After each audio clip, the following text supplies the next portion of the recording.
Hello বন্ধুরা, কেমন আছো? আশা করি ভালোই আছো। আমিও খুব ভালো আছি। আজকে আমি চলে এসেছি নতুন একটা ব্লগ ভিডিও নিয়ে তোমাদের সাথে শেয়ার করতে। তো ভিডিওটা প্রথম থেকে শেষ পর্যন্ত দেখার সবার কাছে অনুরোধ রইল আমার। তো চলো দেখতে থাকো। আজকে আমি বেরিয়ে পড়েছি নবদ্বীপে শ্রী চৈতন্যদেবের জন্মস্থানে। জন্মাষ্টমী উপলক্ষে বাবার কাছে যাচ্ছি দীক্ষা নিতে।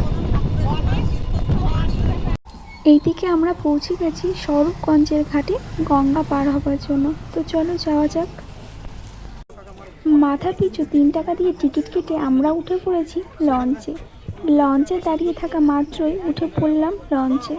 লঞ্চটা যেহেতু এখনো ছাড়েনি, আর এইদিকে দূর দূরান্ত থেকে আসা মাত্রই লোকজন এক এক করে লঞ্চে চাপা মাত্রই তখনই লঞ্চটা ছেড়ে দেয়।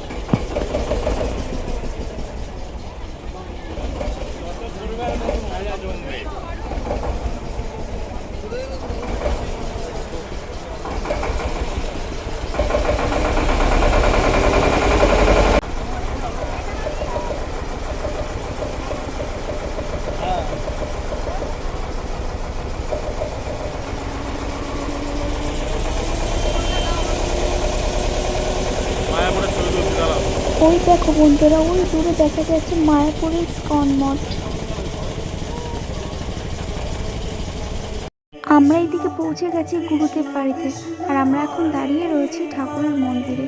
আর এদিকে দেখতেই পাচ্ছ দীক্ষা দেওয়ার জন্য একদম ব্যবস্থা করে আসন দেওয়া হয়েছে। আর আমাদের যেহেতু দীক্ষা নেওয়া হয়ে গেছে, আর এইদিকে যারা এক এক করে দূর দূরান্ত থেকে আসছে তাদেরকে দীক্ষা দেওয়ার জন্য এখানে বসিয়ে রেখেছে ঠাকুরের সামনে।